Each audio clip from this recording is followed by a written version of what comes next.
Renato picked himself.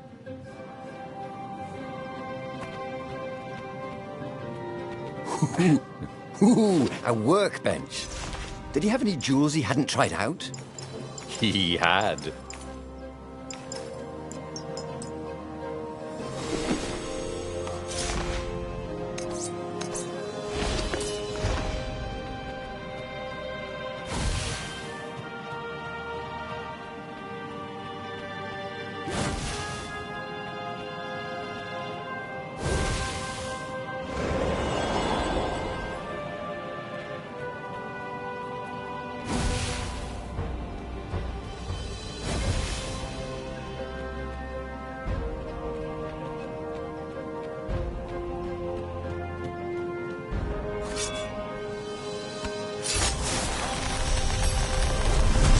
There was a pleasant breeze coming through that door. Had it been closed before?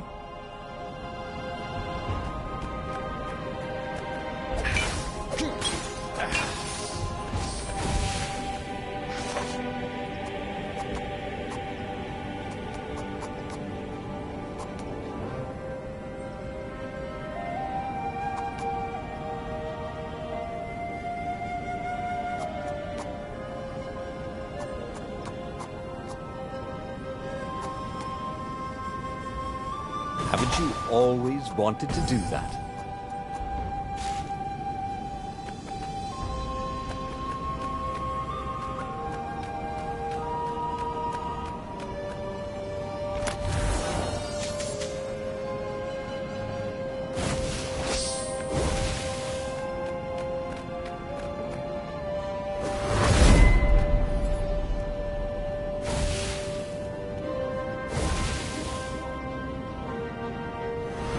Renato wondered if his future self had commissioned these poles.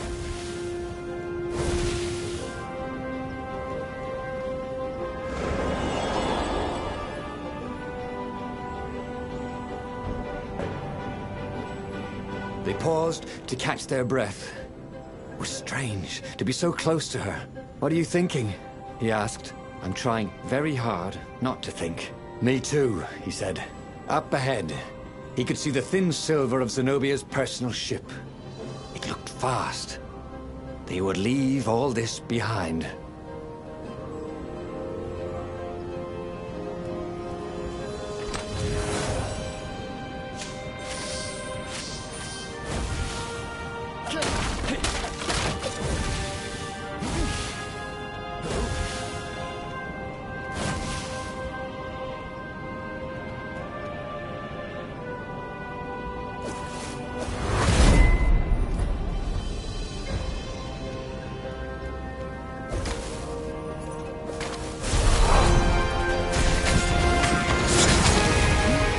Burned fur.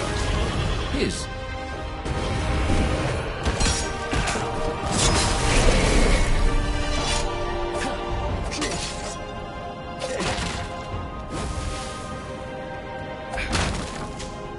Once, he found a Superman issue #1 in mint condition in a jar he'd broken. He planned to keep breaking things until he had the whole series.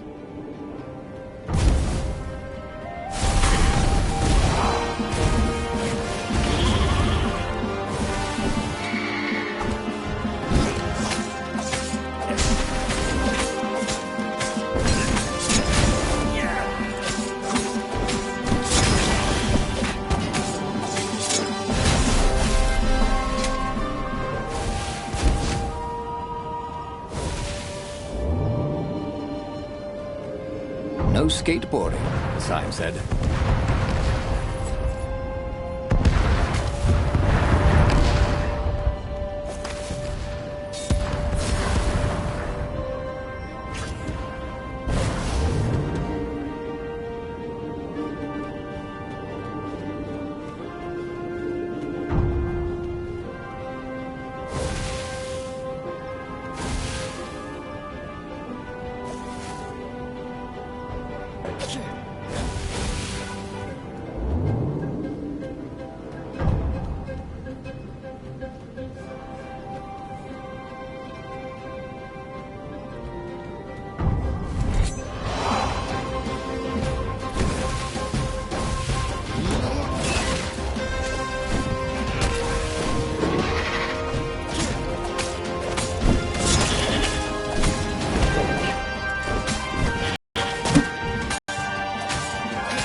As they reached her ship, Renato suddenly felt a sharp pain in his stomach.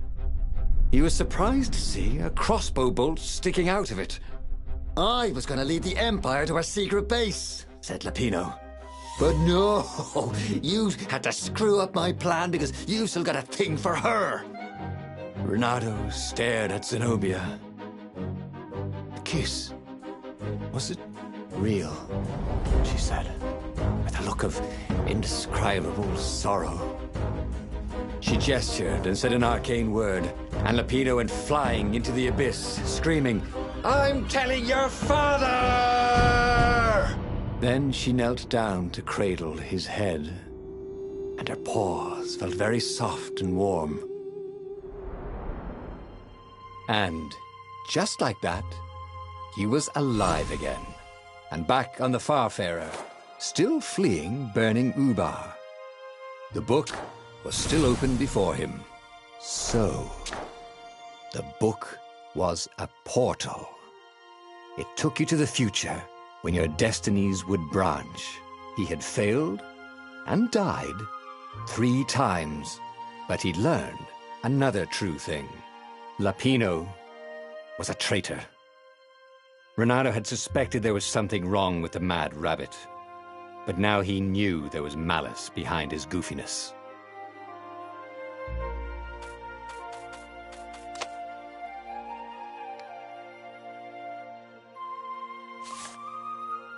But he was starting to feel like he was getting the hang of this. There was a way through to victory. He could feel it. He just had to keep running the path of destinies. With that, the book fluttered back to the beginning, and he fell into it. The clouds parted over the Isles of Boreas. It was time to choose. The rebellion was in trouble. Ravens were scouting for the secret rebel base. They needed a game-changer. Pieces of the Skyripper had surfaced. Renato knew that using it could go catastrophically wrong, but he was sure he could figure out how to use it safely. Also, a temple had risen out of empty desert. The Emperor had brought the Skyripper pieces up out of ancient burial by his obscene rituals. Could this be where the Iblis Stone was hidden? Someone better get it before he does, thought Renato. And also, his old friend Lapino needed rescuing. Of course, Renato had a pretty strong suspicion that Lapino had betrayed the rebellion. But could Renato really leave an old friend to the Ravens?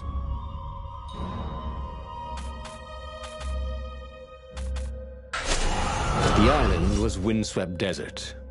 No one went there except ostriches and ostrich hunters. The Iblis Stone. It sounded ominous. It sounded powerful. If the Emperor was searching for it, it must be dangerous.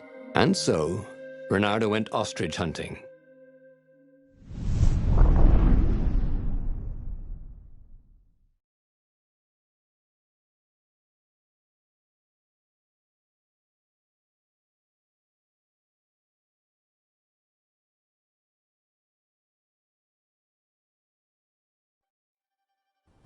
Every child could sing verses about the Skyripper, but ancient codices held hints of other things. A stone that ate souls, a ruby that drank blood, a jewel only a righteous man could give away. Were all these things the Iblis Stone? Long hidden in the buried temple, another ancient item that was only resurfacing now, drawn up from the deeps by the Emperor's horrific rituals?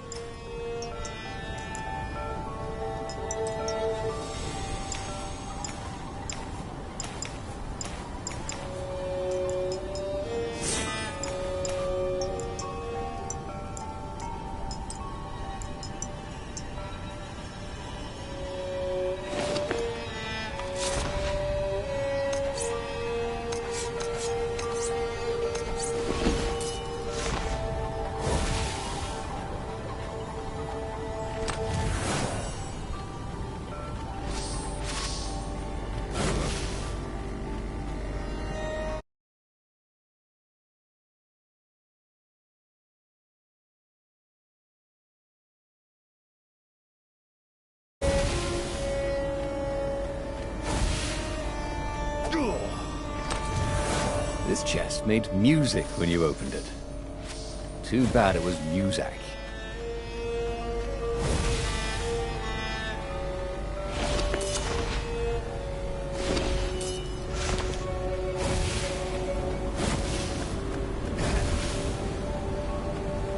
Renato distrusted doors that opened automatically, especially after being buried for millennia. Was this some sort of trap?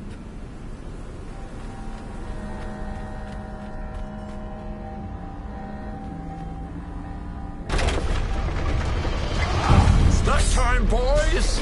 Called the lead raven.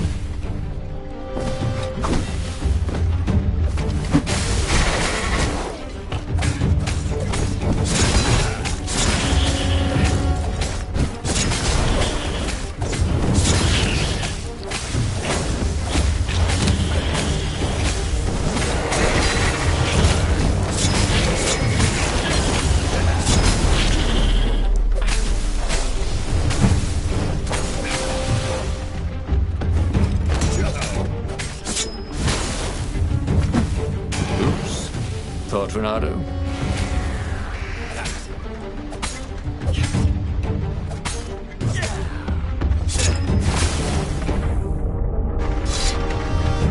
Ravens were already here, cawing in frustration. They were still searching for a way in. Good. Then he hadn't come too late.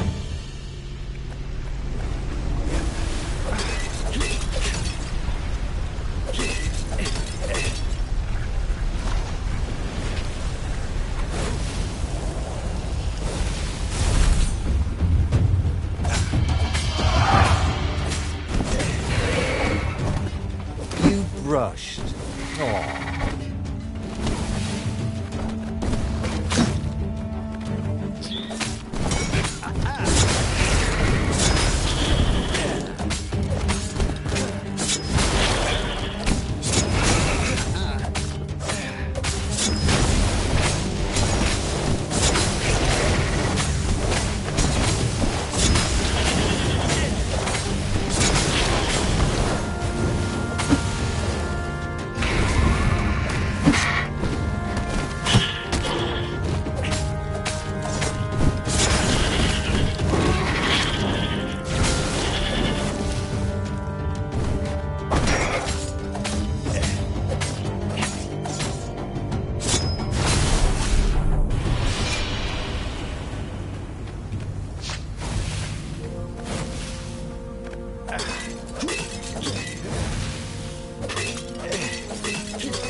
Ooh, Renato loved to improve his gear.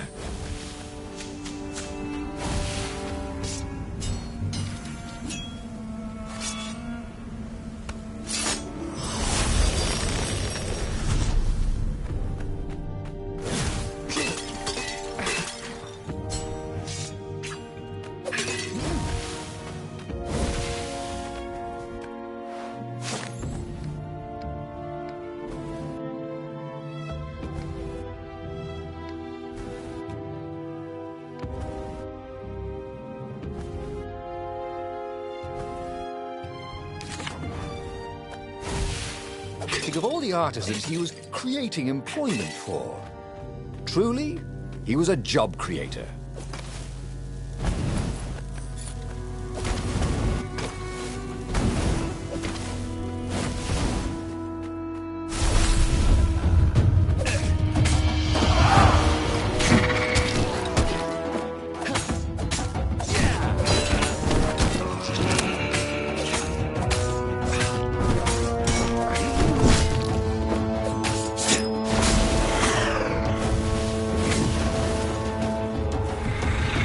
I think this is yours, says Renato.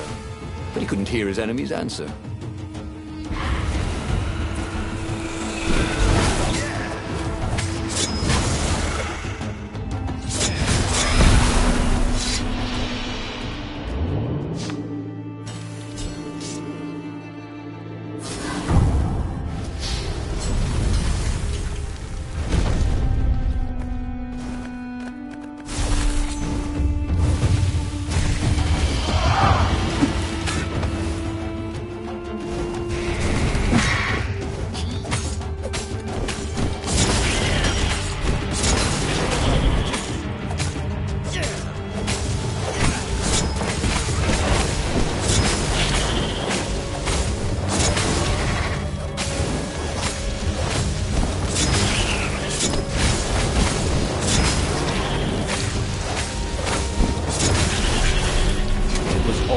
coming back to him.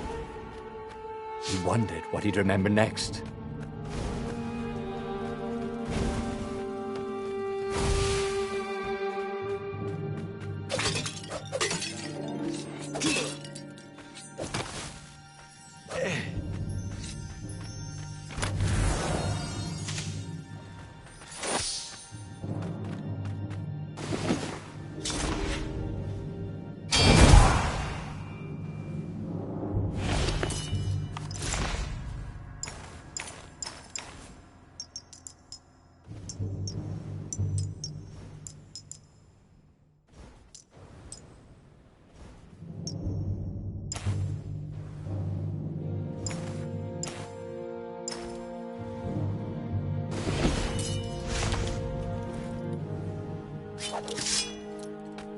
How could a temple to Iblis still even exist? The Transcendent Emperor had destroyed all the shrines of the lost gods after exiling them. Had it been buried in that long-ago battle? Or had Iblis foreseen his fate and hidden it from his enemy?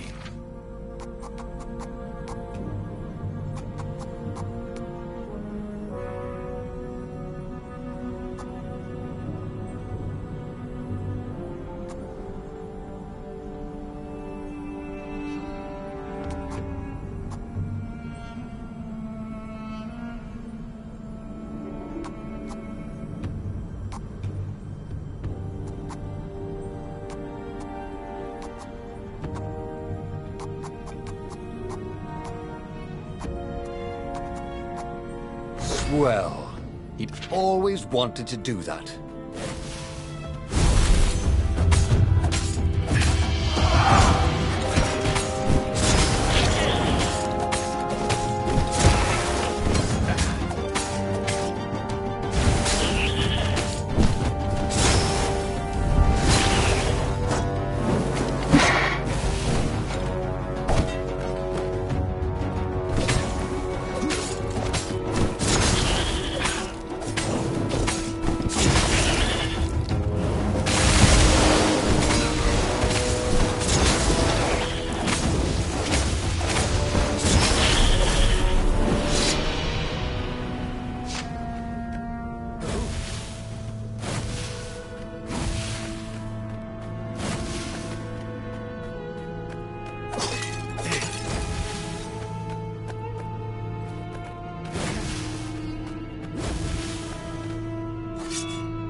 You never knew where the road would take you, thought Reynardo.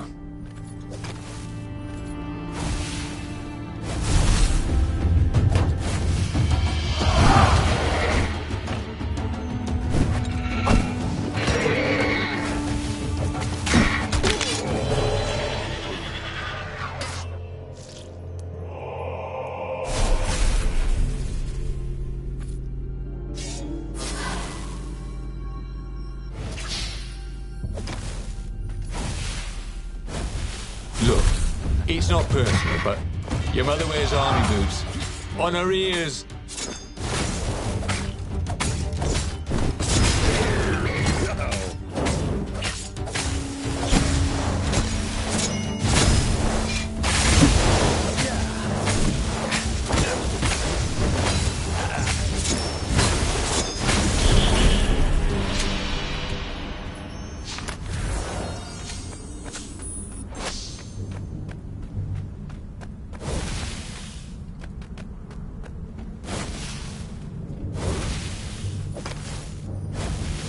I'll just have a dash, thought Reynardo.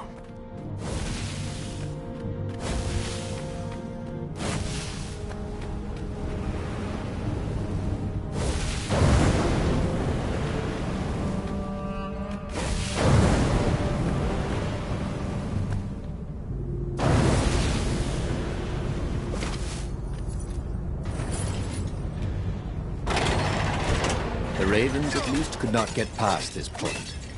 Obviously, the temple builders knew how to deal with tomb raiders.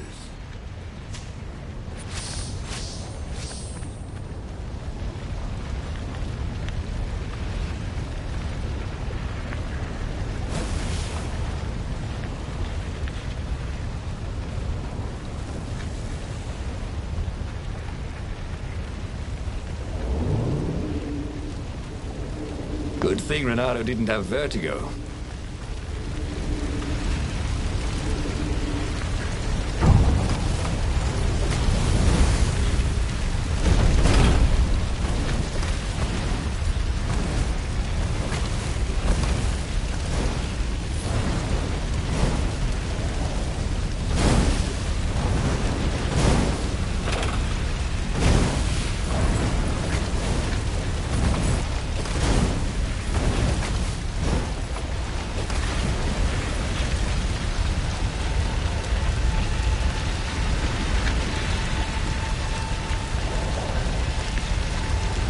It was a stone of the purest blackness.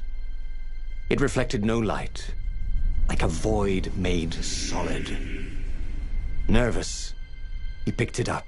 I can make you mighty.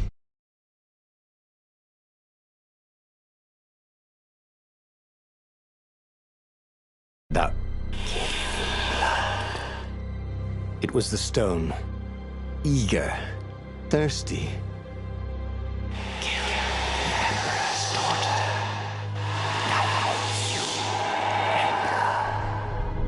That seemed tempting and terribly wrong. Zenobia was the Emperor's greatest general and a potent witch.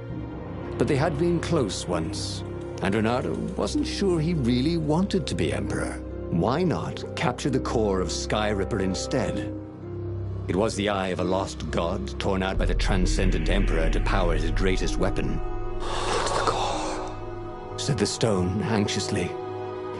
"Give me death, and I will give you the power to do what you want." Why was he listening to a talking rock? But the rock had a point. If the stone could truly turn him into a powerful warrior, he could defeat the Emperor with the very weapon the wicked old Toad had sought for himself.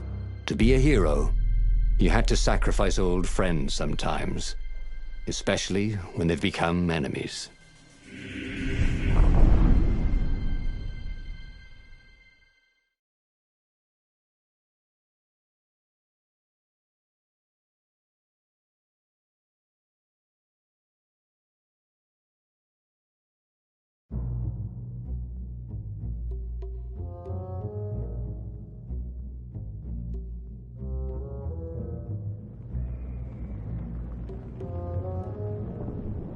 As he placed the impossibly black crystal in his gauntlet, Renato had a sudden vision. Charred fields covered in dead ravens below a black sun. Was it the time of the lost gods before the Transcendent Emperor? Was it the future? Feed the souls, it whispered. Take the power. He could feel the stone's hunger for souls, its thirst for blood. All right, I get it. This was going to be interesting.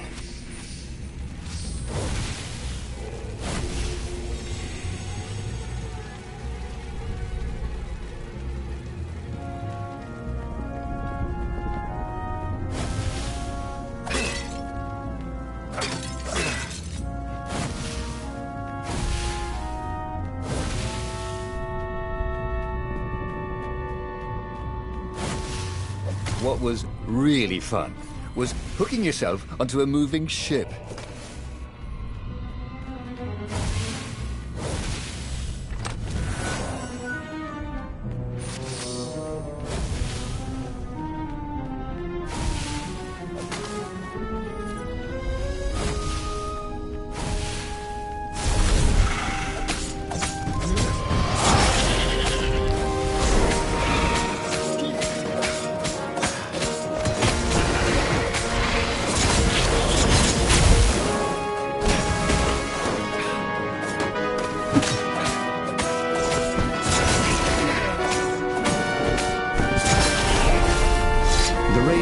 Zenobia's island were no match for Renato. They screamed as the stones sucked out their souls. And with each death, he felt stronger. Take the power, the stone told him.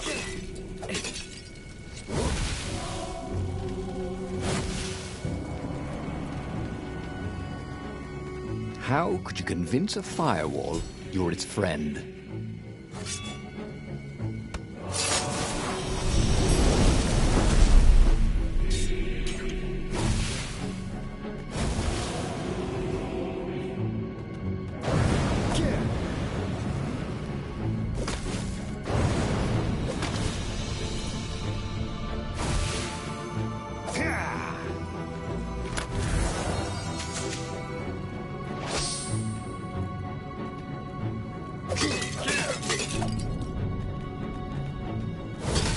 to be something useful in these things, didn't there?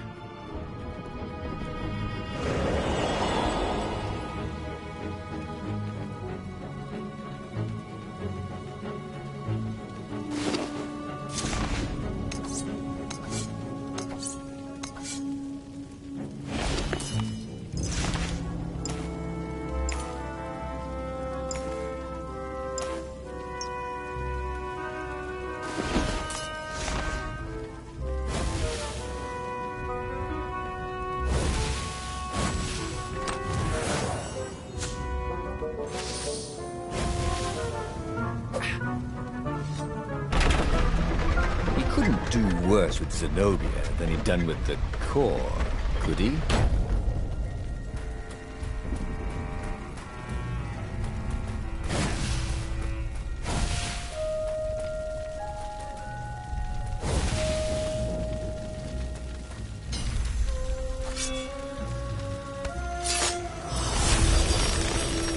Maybe I should follow my nose, thought Reynardo.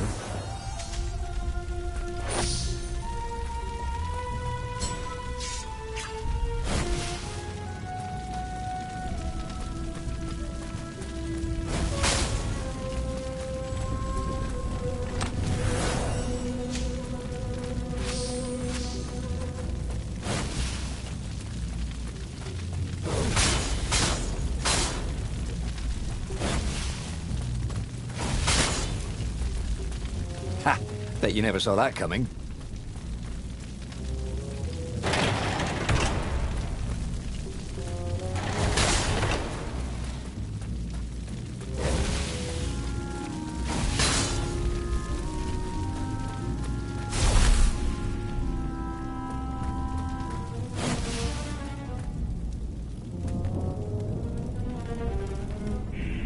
Zenobia was waiting for Reynardo.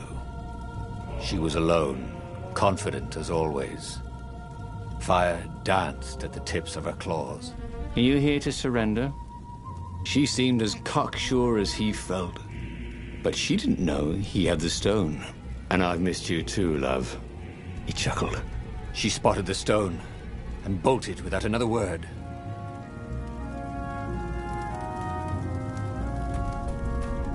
You couldn't go sticking jewels in your gauntlet just anywhere. What if you dropped one and broke it? Luckily, there was a bench right here.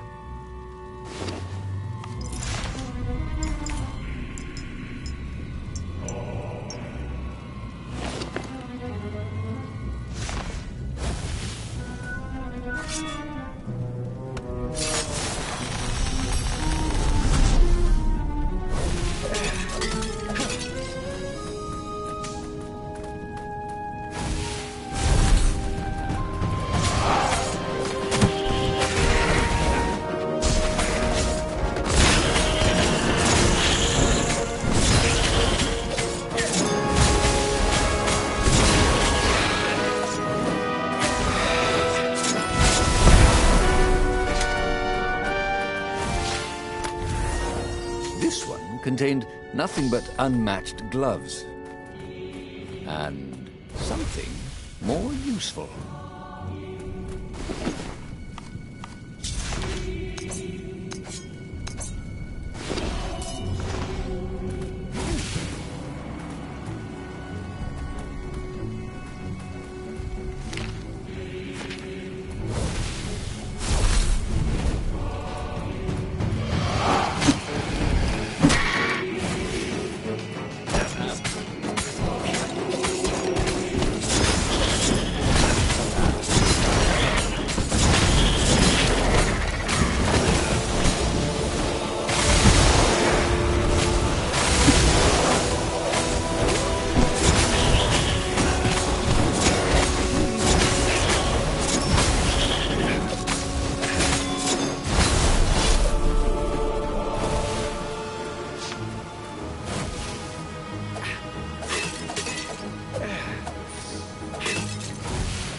Finally, Reynardo caught up to her. He had never seen her scared before. At school, she'd been the determined, brave one. Now her eyes were wide, frightened. He didn't like seeing her this way. "Kill her," whispered the stone. "You cannot win your rebellion without it. Please." "No," said Zenobia.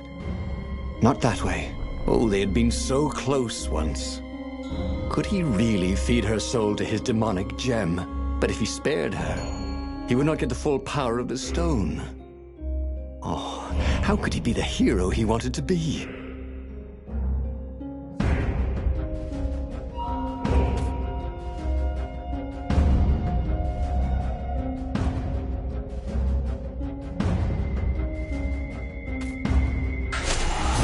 With a flick of his wrist, he slashed Zenobia's throat. Her eyes widened even more. And then the light went out of them. Reynardo felt amazing. Power was rushing into him like water from a burst dam. Oh, such radiance, exulted the Iblis stone.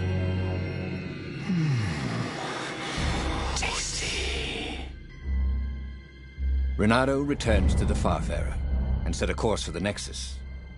The Empire had a communication outpost there. He could call the Emperor directly. It was time to seize the outpost and let the Emperor know what he had done.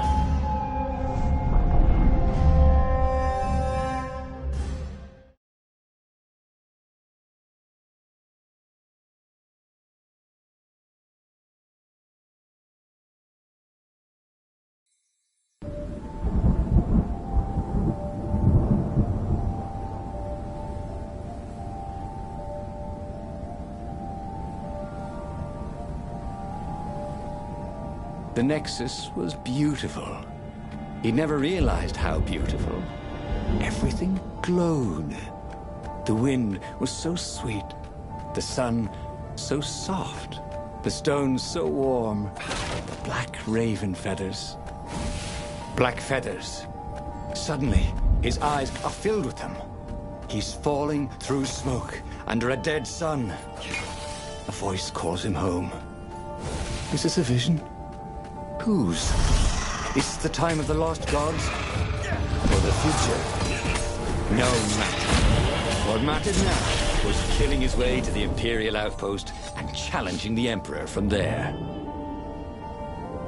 Reynardo wondered if it wasn't cheaper to build bridges and stairs.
There were a lot of shiny, smooth, curved with leather, buckles, and kind of smelled, you know what? Never mind. Yes, there was also ore and other useful stuff. Let's focus on that, shall we?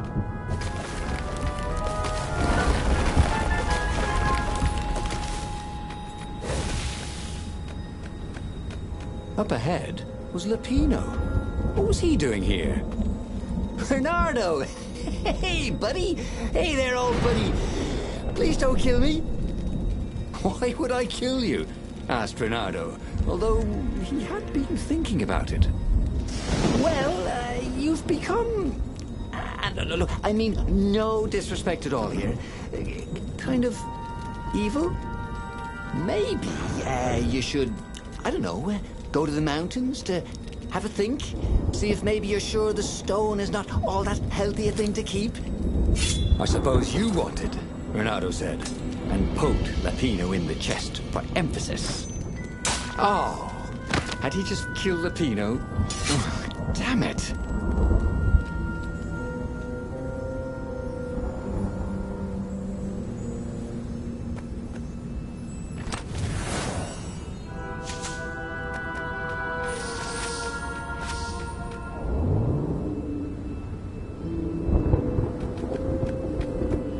Go to the outpost. Use their far speaker. Tell the Emperor what he'd done. And then, he'd go to the secret rebel base. Let them know he was ready to lead them to victory. Ooh, wouldn't his gauntlet look swell with that jewel in it?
Reynardo rampaged through the Imperial outpost like a water buffalo rampaging.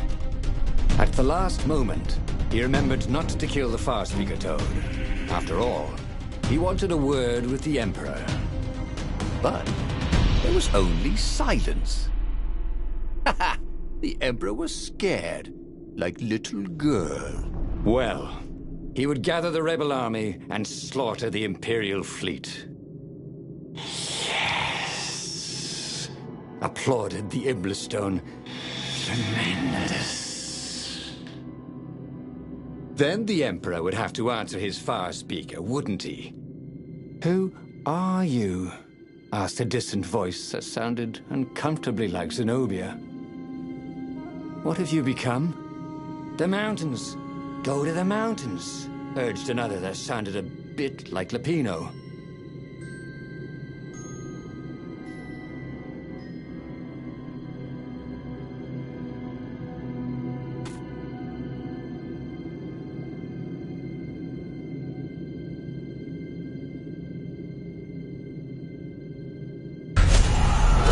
Called the Rebel Council to let them know to gather their forces.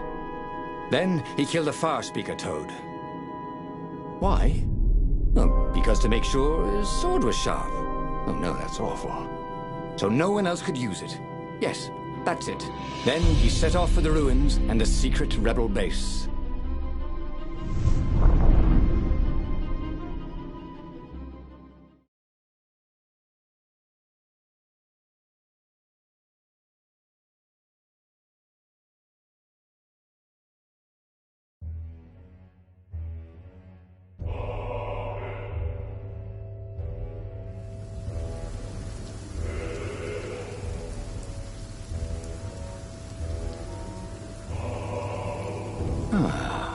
The ruins were crawling with ravens. Probably looking for the secret base, Reynardo thought. But then he realized they're probably looking for me. They must be very scared of me. Well, here I am! You are the finest warrior ever, whispered the Iblistone.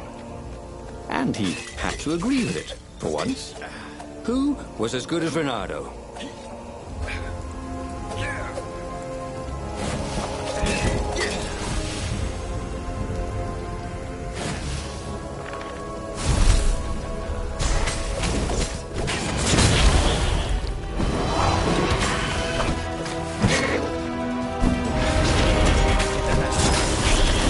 He missed her. Not Zenobia.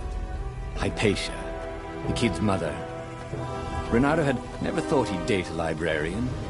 He'd always figured himself for the barmaid type. But then, he'd never figured the library of Ubar would have comic books, or that Hypatia would know anything about them. He missed her.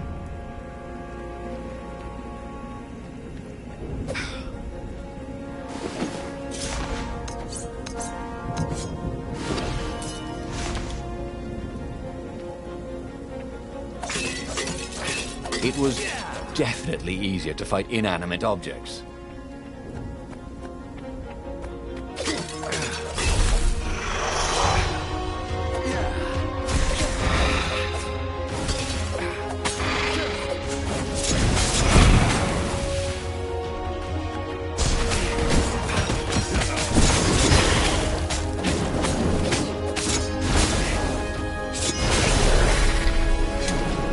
Reynardo was so happy.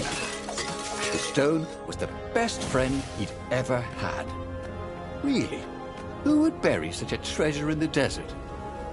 Soon, he'd go rally the rebellion and usher a new age for the islands of Erda.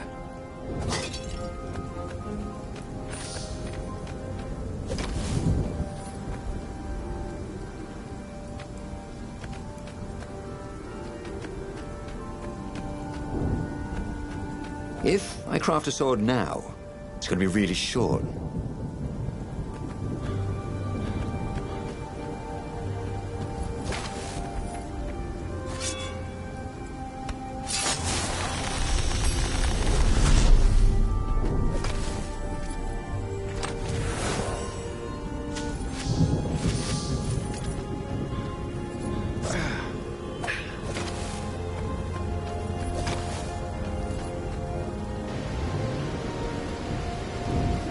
Oh, this really didn't have much in the way of safety features, did it?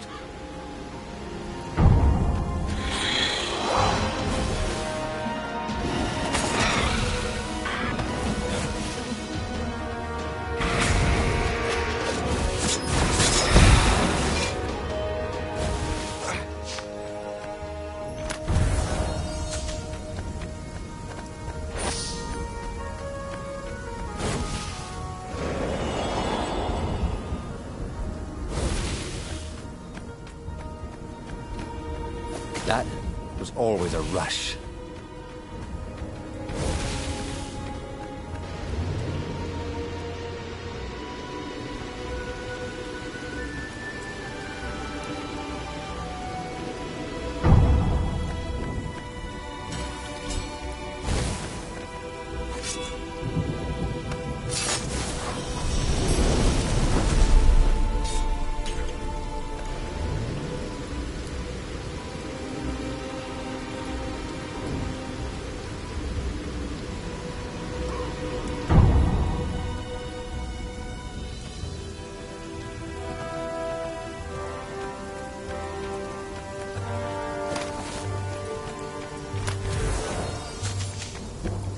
The right jewel could really give you an edge.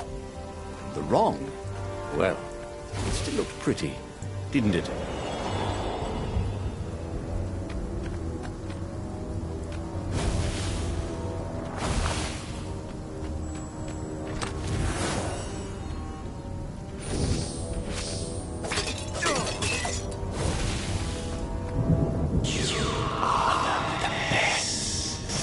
Urged the stone.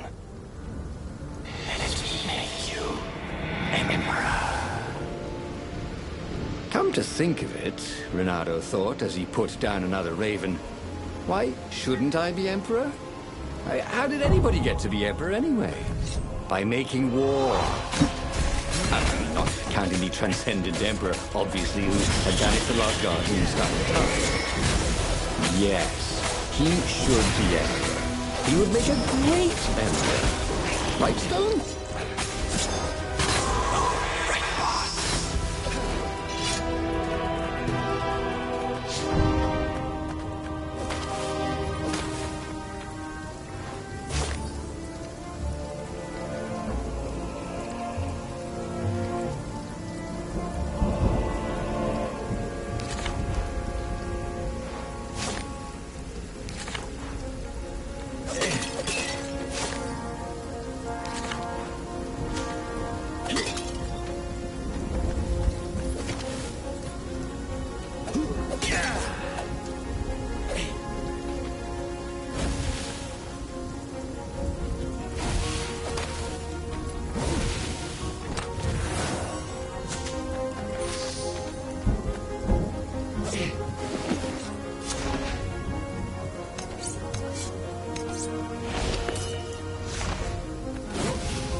Bernardo wondered if he could learn to cook this way.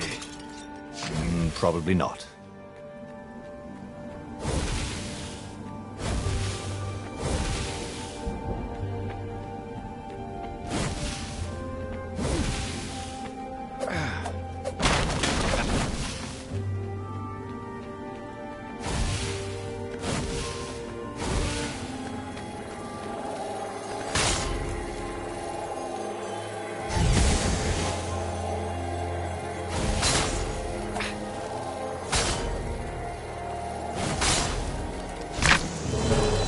But there were still so many games to play, Bernardo thought as he died.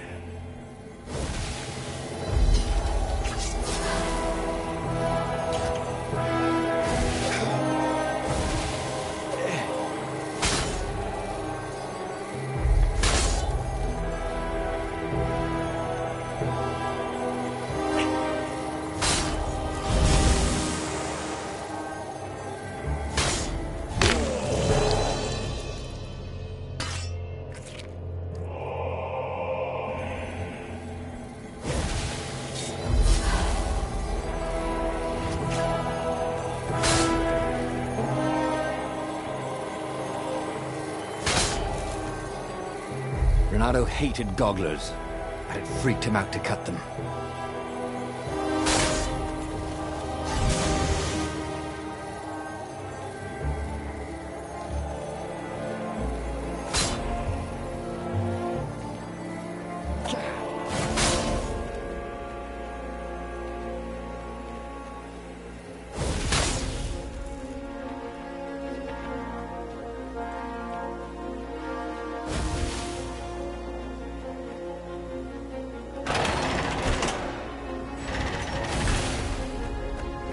Long stairs. So he was close to the rebel base. Nothing was on fire. So far, so good.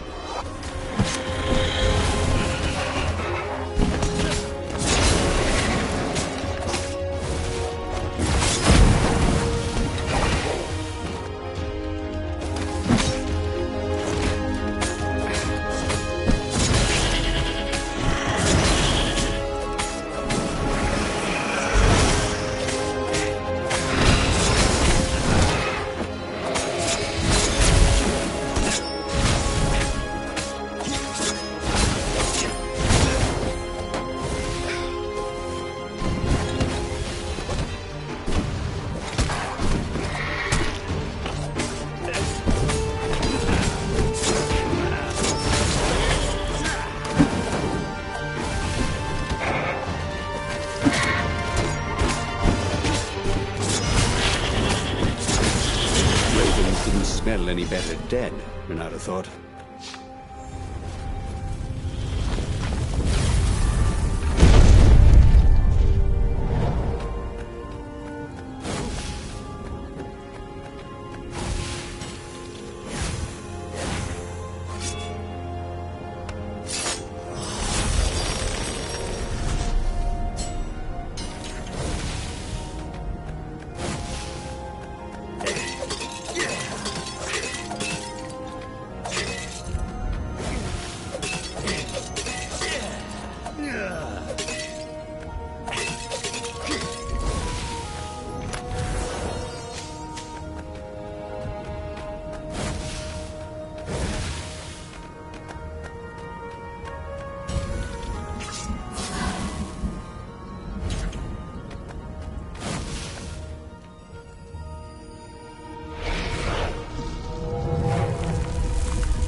Renato strode into the council.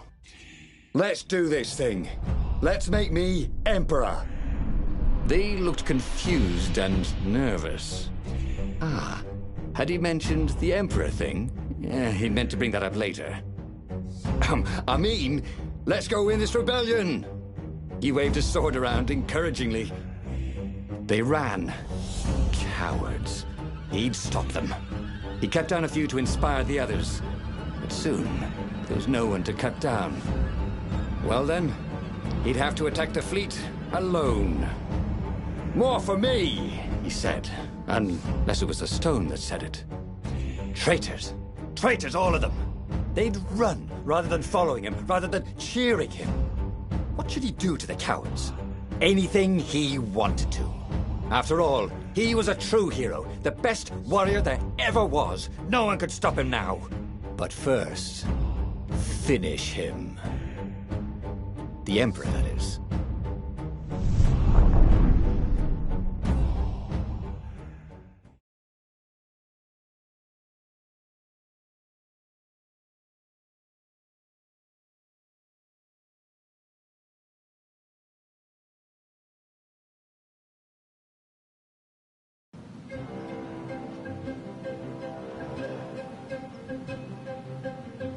Where was the rebel fleet? They weren't even trying an assault. They were going to miss a day in history. The downfall of this dynasty, and a new one to take its place. He didn't have to kill all the ravens. He could enslave them. And enslave the toads too. All the animals would worship him as a god. For he had once been a god. They would willingly give him their blood and their souls. And the world would change. Would become familiar again.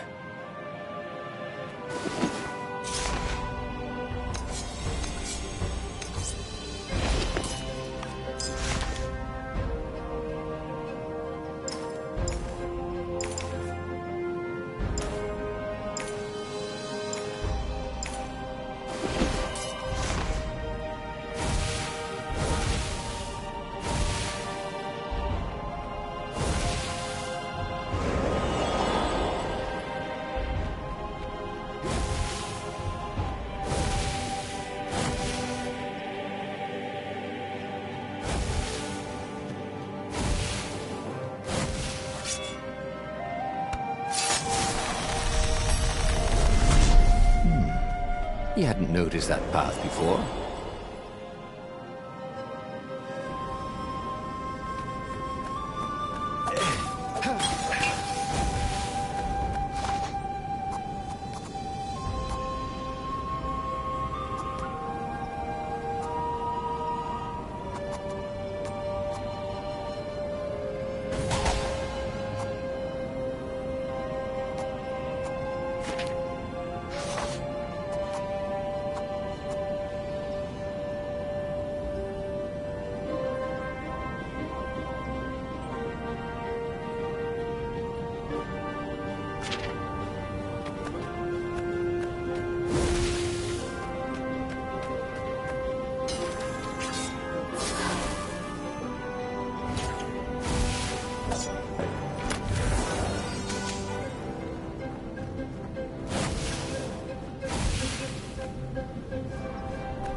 Renato was glowing with dark power. Already the sun had dimmed. He could do anything, he realized. He could wrap the island safely in smoke again. He was beyond a hero. He was going to become a god again. How odd, he thought, that the Iblis Stone had nothing to say about any of this. Well, no matter. Once he killed this petty Toad Emperor, he would bring back The Black Sun.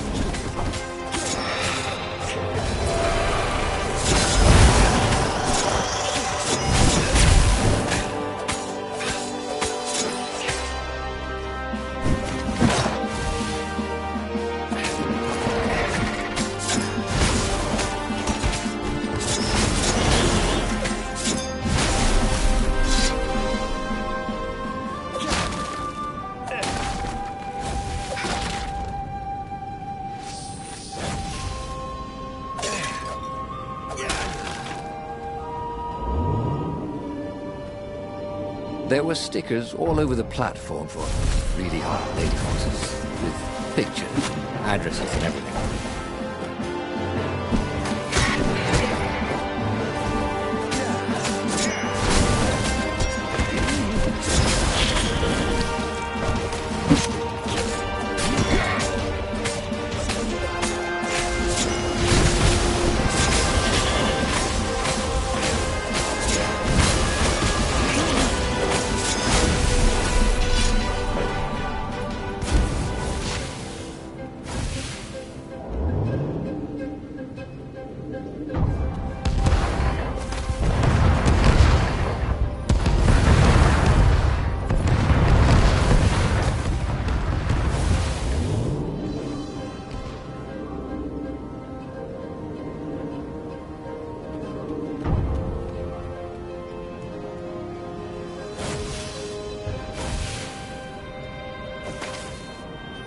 Soon he'd confront the Emperor. Again. This time, he'd make an end of him. He'd screwed up last time, but he had a good feeling about this time.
He found the Emperor and the Council huddling by his ship, plotting. They saw him and cowered. Back to hell, fiend. Croaked the Emperor desperately. In the name of the Transcendent Emperor! Croaked the speaker. They held some arcane items he didn't recognize. He simply flexed his will and sucked their souls out of their bodies. And Iblis exulted. It is finished. And the void that had been a mere stone on a sword expanded. It stretched and ripped like a vast womb. And a gaze, black and pitiless as the sun, passed through the void into the land. And so time ended. But he'd learned another true thing. The Iblis Stone was evil. It would try to corrupt anyone who used it.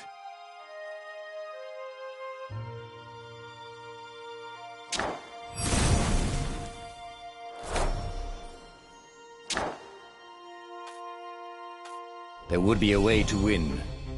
Renato could feel it. He'd have to explore choices he'd never made before he could figure it all out, though. And with that, the book's pages fluttered to the beginning once again. And he fell. The clouds parted over the Isles of Boreas. It was time to choose. The rebellion was in trouble. Ravens were scouting for the secret rebel base. They needed a game changer. Pieces of the Sky Ripper had surfaced. Bernardo knew that using it could go catastrophically wrong, but he was sure he could figure out how to use it safely. Also, a temple had risen out of empty desert. The Iblis stone was hidden there. It was a dangerous artifact. It could corrupt its user into a bloodthirsty monster. Maybe he could find a way to use it, to take its power without surrendering to its wickedness. And also, his old friend Lapino needed rescuing. Of course, Renato had a pretty strong suspicion that Lapino had betrayed the rebellion. But could Renato really leave an old friend to the Ravens?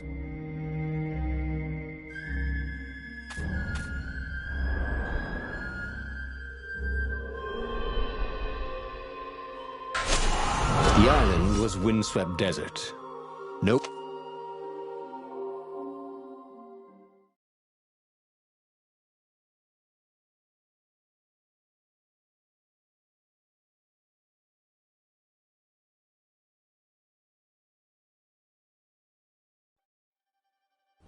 Every child could sing verses about the Sky Ripper, but ancient codices held hints of other things. A stone that ate souls, a ruby that drank blood, a jewel only a righteous man could give away. Were all these things the Iblis stone? Long hidden in a buried temple? Another ancient item that was only resurfacing now? Drawn up from the deeps by the Emperor's horrific rituals?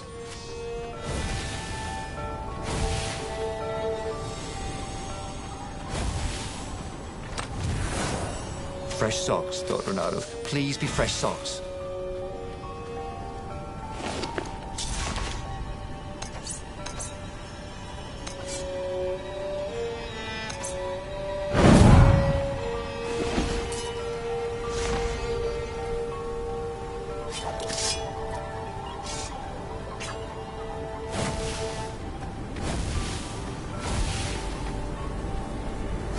What was he doing here? Last time, the stone had fought him for possession of his own soul.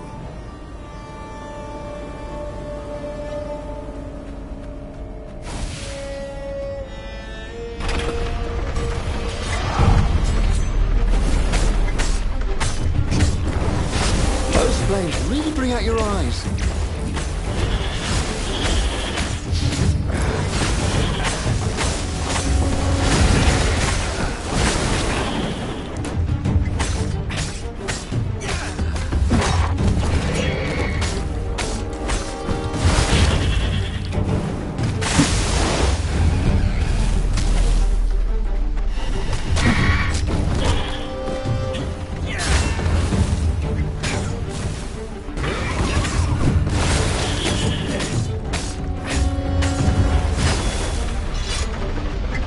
Ravens were already here, cawing in frustration. They were still searching for a way in. Good. Then he hadn't come too late.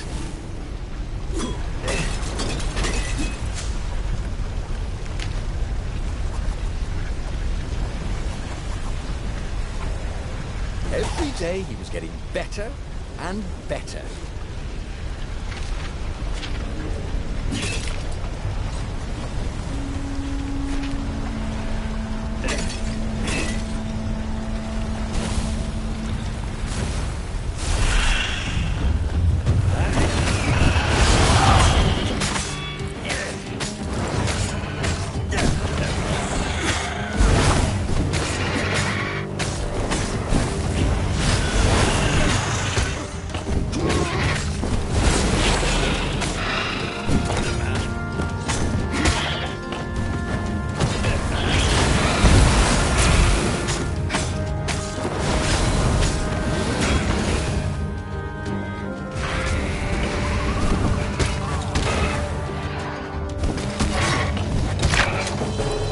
Time to die, he thought.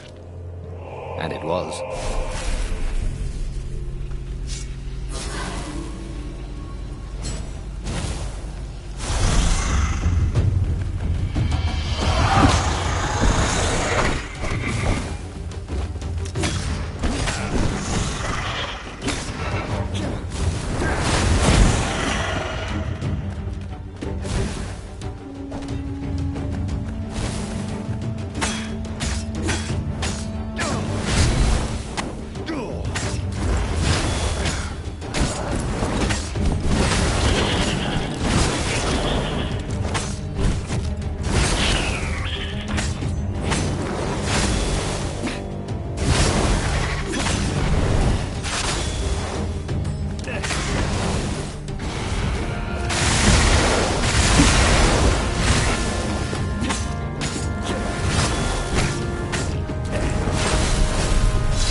Ah, the road less traveled, thought Reynardo. How intriguing.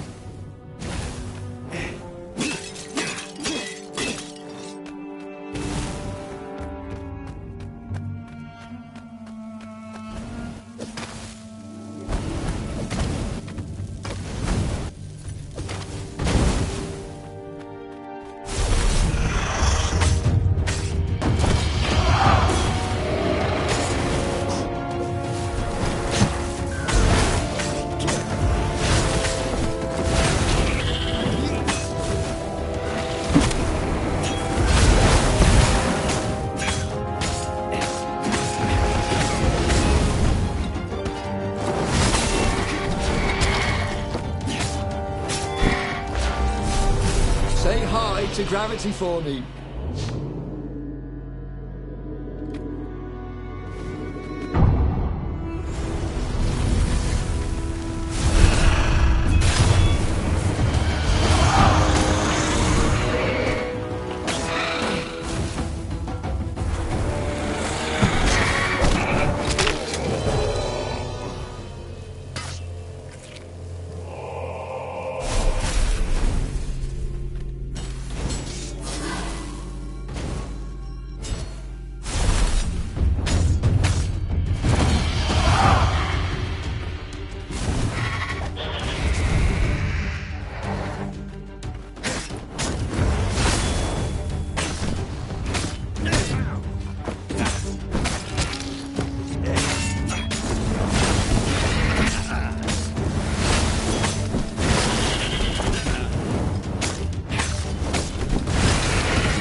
Not quite enough, thought Reynardo.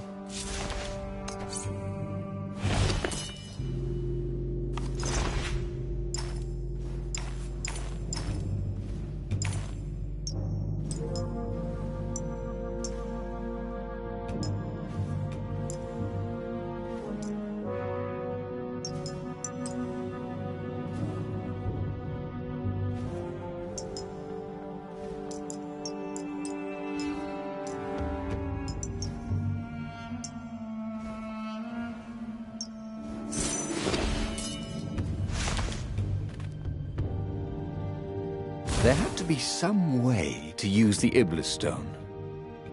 It was old, wasn't it? People are so much cleverer now. And Reynardo was pretty sure he was cleverer than most people.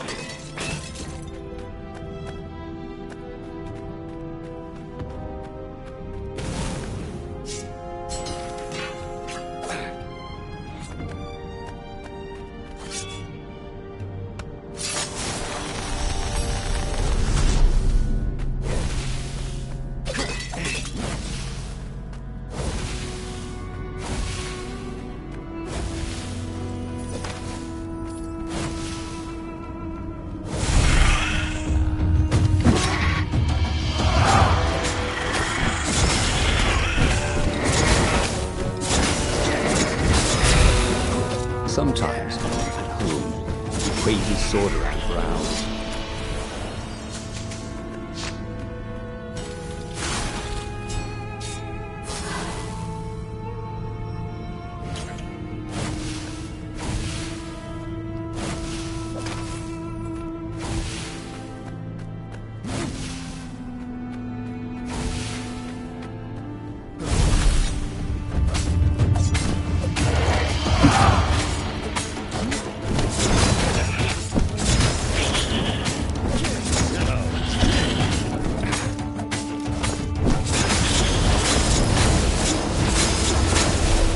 Reynardo checked to make sure his sword was still working. Yep.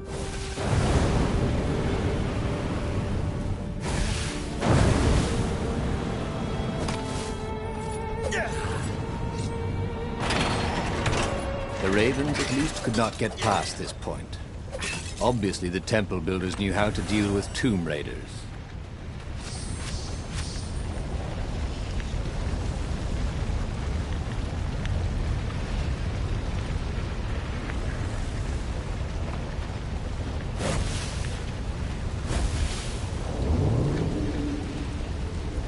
It was a bit windy up here.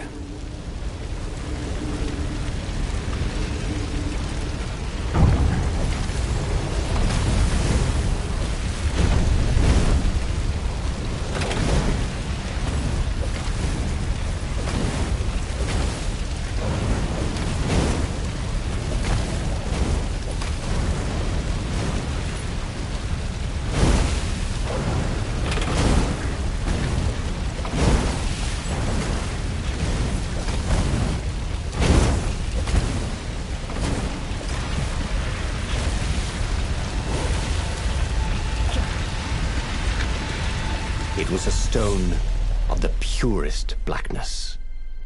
It reflected no light, like a void made solid. Nervous, he picked it up. I can make you mighty. Who said that? It was the stone. Eager, thirsty.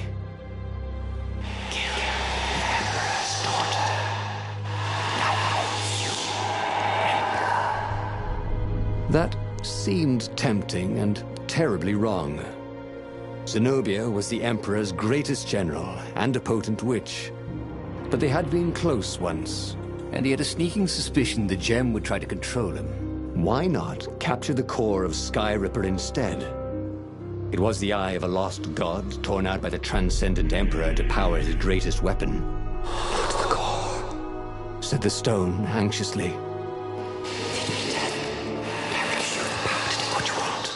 But even though Renato knew how evil the gem was, he had a clever plan for dealing with it.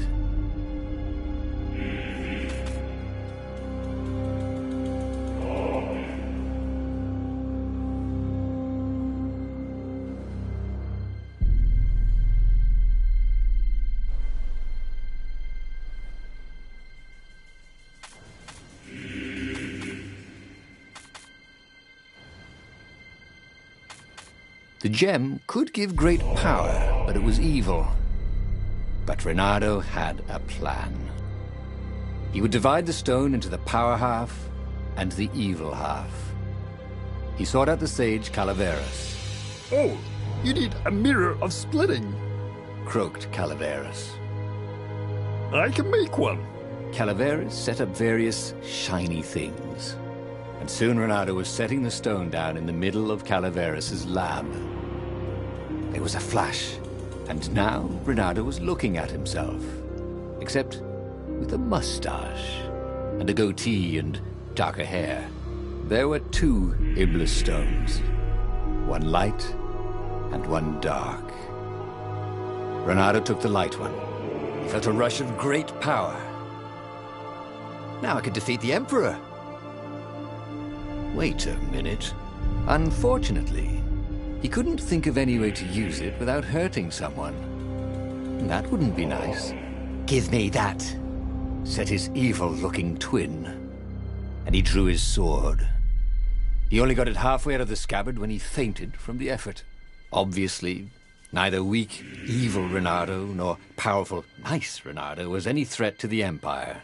After the Emperor's victory, they were exhibited in a museum until time ended, which was soon after. He had tried something bold and paid the price for it.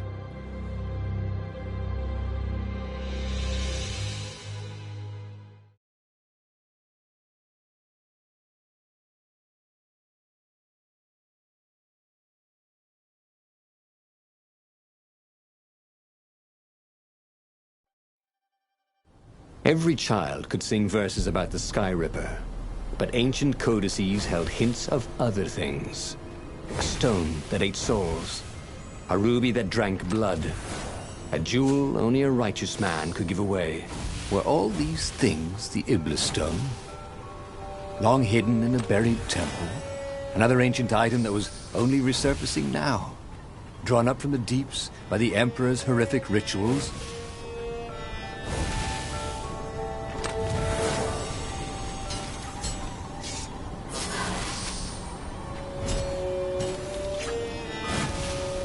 I need more materials, thought Renato. What was he doing here? Last time, the stone had fought him for possession of his own soul.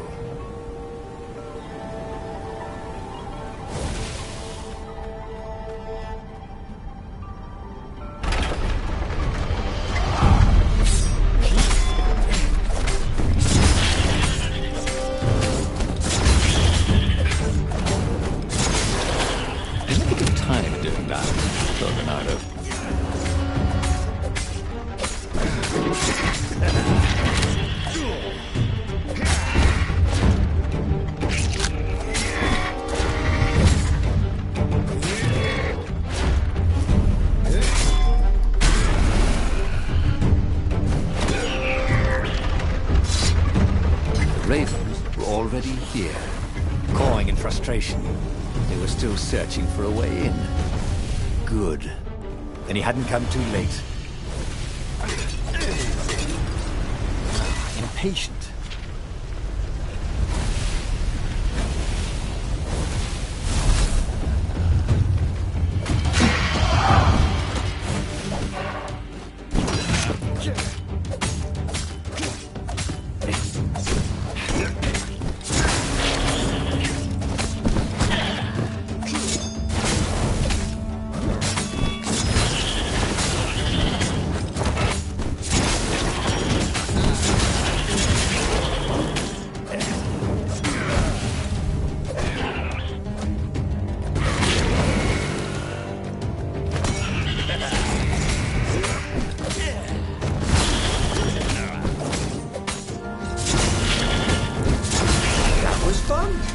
Let's do this again sometime.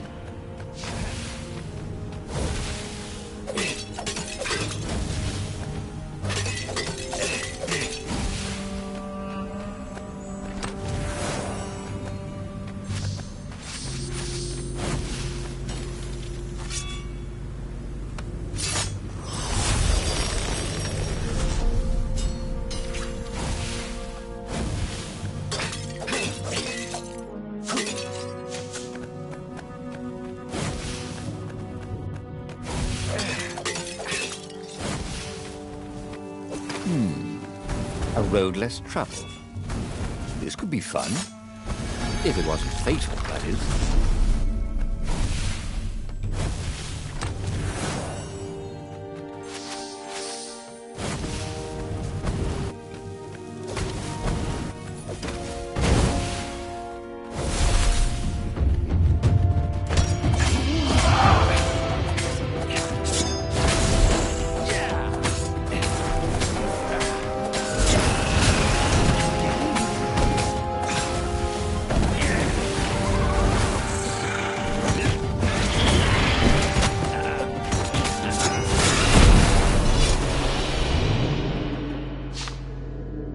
These platforms were great.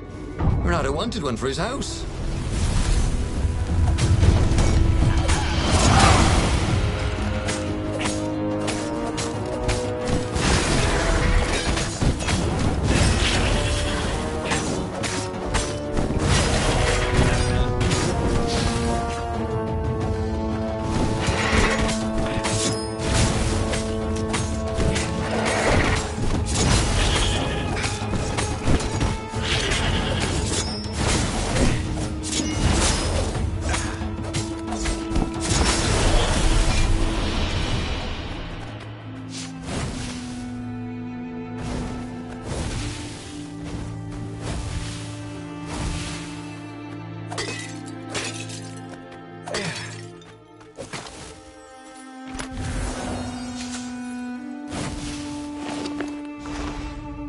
There had to be some way to use the Iblis stone.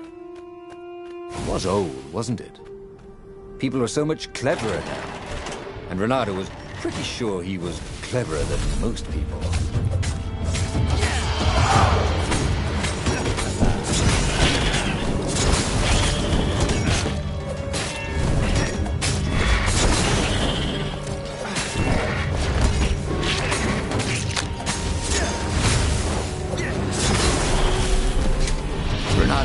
so much about. Ooh, what was it again?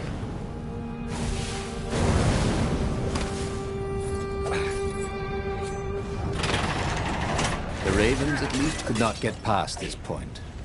Obviously, the temple builders knew how to deal with tomb raiders.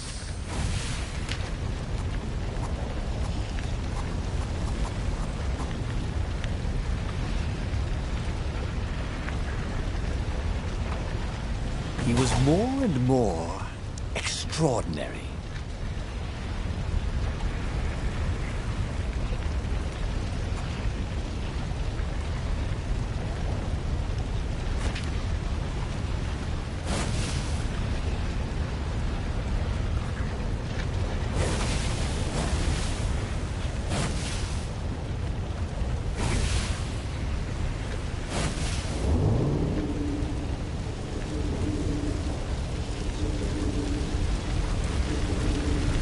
Renato hated cannon traps. Also, who reloaded these things anyway? He never figured that part out.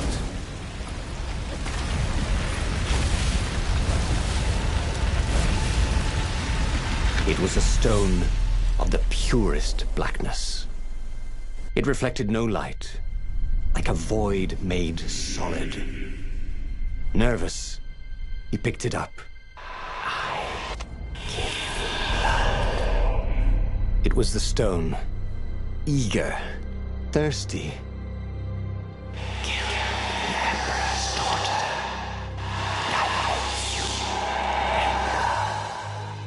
That seemed tempting and terribly wrong. Zenobia was the Emperor's greatest general and a potent witch. But they had been close once, and he had a sneaking suspicion the gem would try to control him. Why not capture the core of Skyripper instead?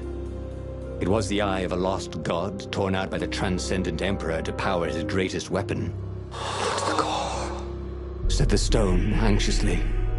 "Feed me death, and I will give you the power to do what you want." But even though Renato knew how evil the gem was, he had a clever plan for dealing with it. Why was he listening to a talking...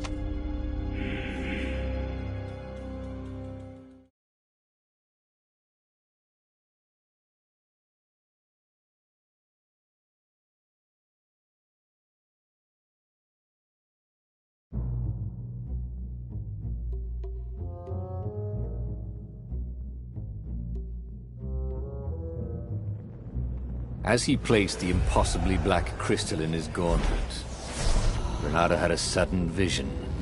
Charred fields covered in dead ravens below a black sun. Was it the time of the lost gods before the Transcendent Emperor? Was it the future? Feed it souls, it whispered. Take the power. He could feel the stone's hunger for souls, its thirst for blood.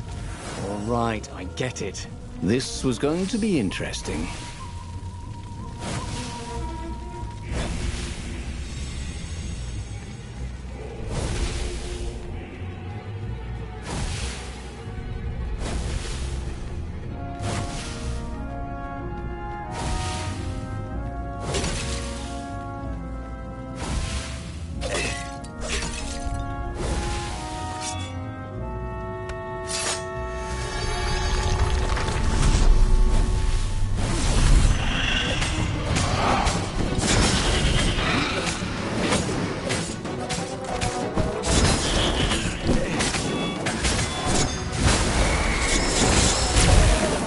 Truth was, Renato really liked the sound his sword made in the air.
The ravens on Zenobia's island were no match for Reynardo.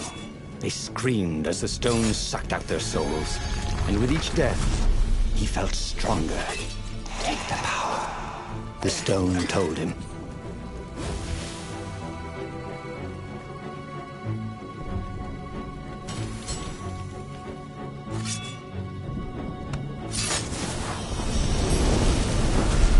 Or I could go that way, he thought.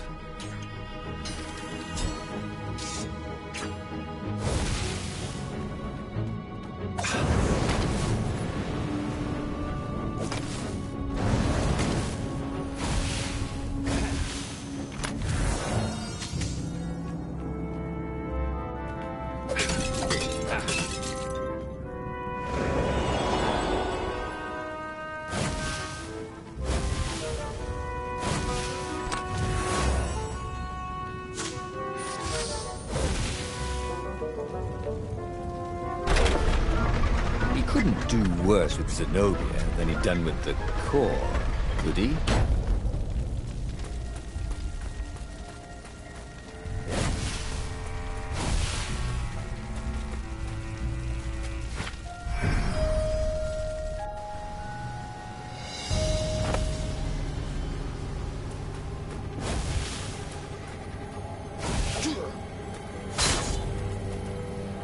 You blinked.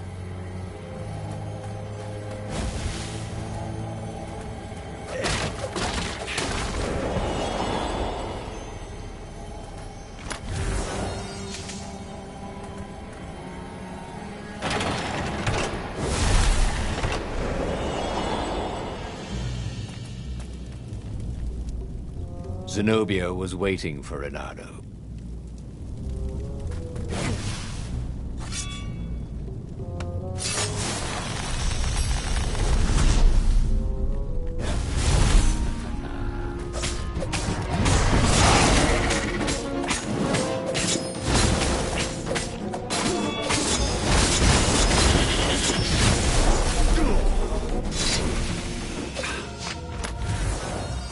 A present?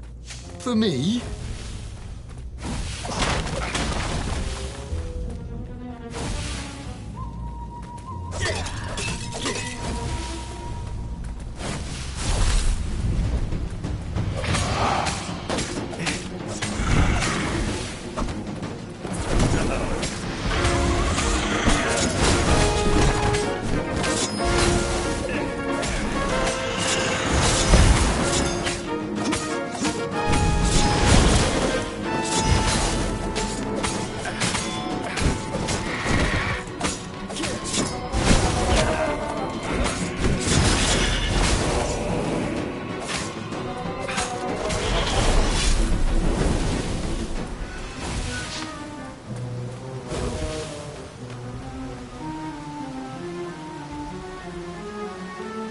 Finally, Reynardo caught up to her. He had never seen her scared before. At school, she'd been the determined, brave one. Now her eyes were wide, frightened. He didn't like seeing her this way. "Kill her," whispered the stone. "You cannot win your rebellion without it. Please." "No," said Zenobia. "Not that way." Oh, they had been so close once. Could he really feed her soul to his demonic gem? But if he spared her, he would not get the full power of the stone. Oh, how could he be the hero he wanted to be? Reynardo hesitated. Zenobia was his greatest enemy. She was the Emperor's daughter and his greatest general, and the single person Reynardo least wanted to remove from this world, especially that way.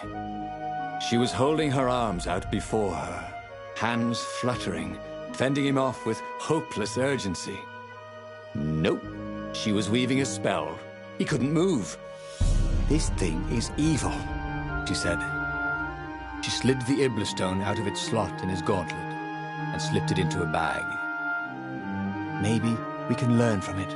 She eyed him with a strange, wry, apologetic look. "I missed you too." And before he could move again, she was gone. Learn from the Iblis stone? What did that mean? Would she take it to the palace or to the observatory on the Nexus? If she thought it was evil, she wouldn't want it in the palace. And, after all, it was evil, wasn't it? Maybe I can outrace her to the observatory, thought Renato. Cats can run faster, but foxes can run longer.